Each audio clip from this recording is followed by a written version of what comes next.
جودنرات كردستان الأكبر هو عبد الله أوجلان.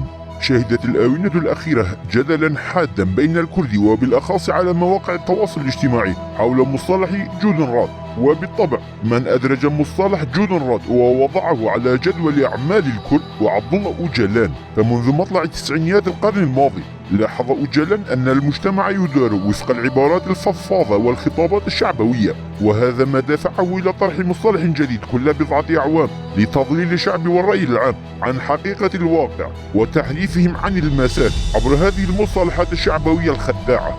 ونتيجة ضعف وهشاشة خطابات مثقفي الكرد وقصر فهمهم أصبحت خطابات أوجلان مؤثرة وعلى وجه الخصوص في باكور كردستان. بعد دعوة أوجلان في 27 شباط حصل انكسار وشرخ عظيم بين الكرد، ودار جدل حاد وكبير حول أن أوجلان رمى بكك والكرد أمام أنياب الدولة تركيا.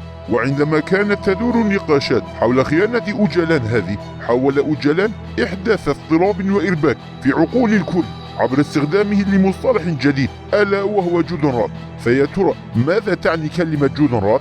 جودنرات أو المجالس اليهودية، وهي ترجمة للعبارة الألمانية يودنرات، وهي مجالس أقامها النازيون خلال الحرب العالمية الثانية في ألمانيا النازية بين الجماعات اليهودية الخاضعين لسلطتهم لإدارة شؤون اليهود، وكانت تتكون من أعضاء بارزين في المجتمع اليهودي من مثقفين وكتاب وأطباء وأسر يهودية معروفة لتقديم الخدمات الاجتماعية الأساسية لسكان الحي اليهودي وإدارته. فعندما ننظر إلى التاريخ نرى بموضوعية أن السياسة النازية بنت واستغلت مثل هذه المؤسسات، ولكن عندما ننظر إلى ما كتبه أوجلان إلى مؤتمر بككة من أنهم هم الذين لعبوا دورا في الإبادة العرقية اليهودية وكانوا يرسلون اليهود للموت مقابل تمديد أعمارهم، لكن الحقيقة هي أن العديد من أعضاء هذه المجالس انتحروا عندما أجبرهم النازيون على عمل قوائم بأسماء اليهود لترحيلهم، كما أن بعضا آخر منهم قتلوا على يد النازيين لنفس السبب. وبصدد وظيفة ومهام هؤلاء الجودنرات اختلفت نظرة اليهود حولهم، فمنهم من يقول إن الجودنرات كان عملهم نابعا عن أمل أن يتمكنوا من خلال ذلك من إنقاذ بعض اليهود على الأقل في جتواتهم، بينما يصف بعض المثقفين والكتاب اليهود هؤلاء الجودنرات بعصا السياسة النازية. إذا كانت كلمة جودنرات صحيحة فجودنرات الأخطر هو عبد الله أوجلان.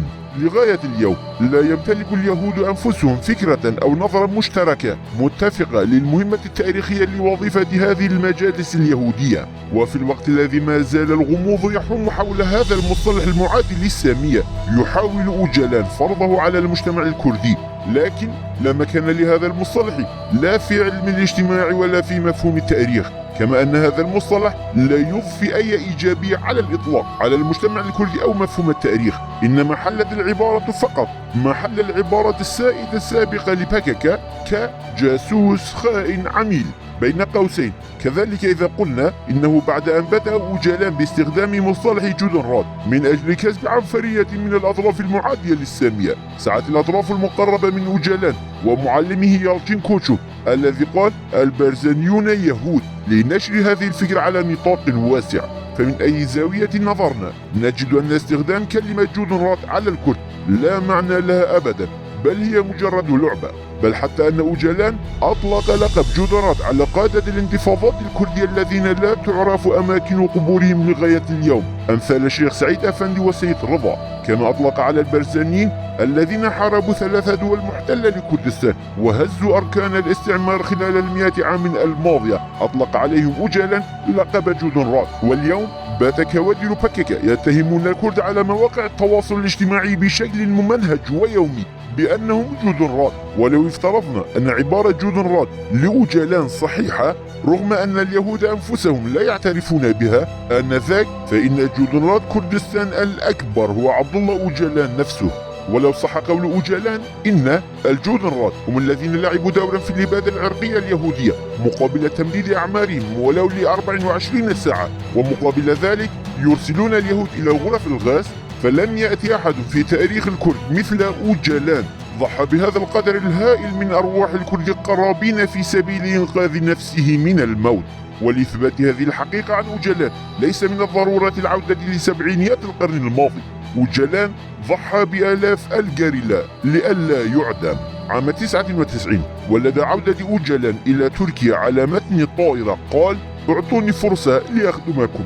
ومن قال للضابط التركي حسن آتيل أوغور: اعطوني فرصة لا تعدموني، سأصبح مقاولا للدولة وأوجلان نفسه وفي سبيل إنقاذ نفسه من الإعدام. قال أوجلان للدولة: سأقود عموم باكاكا كما تشاءون وتريدون. ولمجرد إثباته للدولة أن باكاكا تحت إمرته وفي قبضته وتحت سيطرته، أمر أوجلان بشكل فجائي جريلا باكاكا في 2 آب عام 99 بترك عموم معاقلهم ومناطقهم في باكور كردستان تركيا. فسار مقاتلو الحزب نحو إقليم كردستان في الخريف دون أي ضمانات أمنية خلال رحلة مجهولة.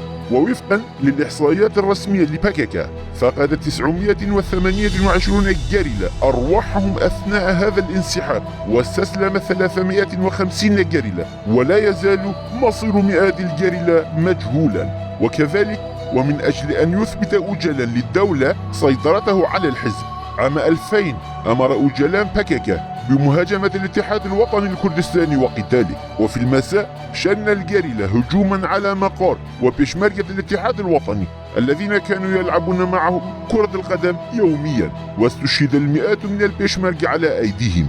الحصيلة كانت استشهاد أكثر من 200 جريلا، و3 أضعاف هذا العدد من بيشمركة الاتحاد الوطني الكردستاني فقط في سبيل أن يثبت أوجلان نفسه للدولة التركية. وكذلك خلال الاستجواب أبلغ أوجلان عن رفاقه من القادة المؤسسين لباكاكا واحدا تلو الآخر للدولة، فقال آبو للدولة التركية: إيران تريد أن يصبح جميل بايك قائدا.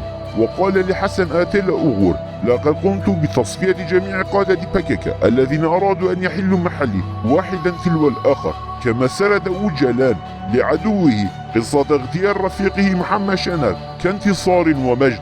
فمنذ عام 99 بات أوجلان مستشارا للدولة التركية في إمرالي، ومنذ ذلك الحين يحذر قوى الاحتلال من بناء دولة كردية على يد البارزاني وطالباني، ويقول عن قوى سوريا الديمقراطية قسد بأنها أصبحت جزءا من إسرائيل.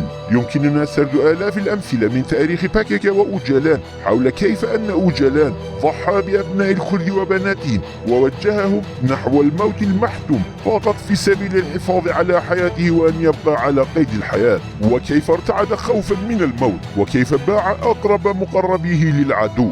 فأوجلان لم يبدي أي شجاعة أو مواقف بطولية نبيلة كما فعل القادة والزعماء الكرد أمثال الشيخ عبد السلام بارزاني، سيد رضا والشيخ سعيد، بل على العكس التجأ إلى العدو وارتمى في حضنه. واليوم ها هو أوجلان يتهم هؤلاء القادة الكرد بأنهم جندرات، كما يتهم أتباع أوجلان ومريديه هؤلاء الوطنيين المخلصين الفدائيين لكردستان بأنهم جندرات. لكن الحقيقة الوحيدة هي أن أوجلان تجاوز حدود الجندرات، فلن ترى جندراتا ألمانيا يقول: أنا ألماني وأمي ألمانية. لكن أوجلان قال بفخر ودون أي ضغوطات حتى بأن أمه تركية. فلو كنا نبحث عن جندرات فلا حاجة إلى الذهاب بعيدا، فأوجلان جندرات كما هو زعيم عصابة من الجندرات. لهذا نقول للخونة والجيش من الكرد الذين انضموا إلى صفوف العدو: مكان أوجلان هو بجنبكم، وبصف جميع الخونة في تاريخ الكرد إلى جانب دياب آغا ومن على شاكلته.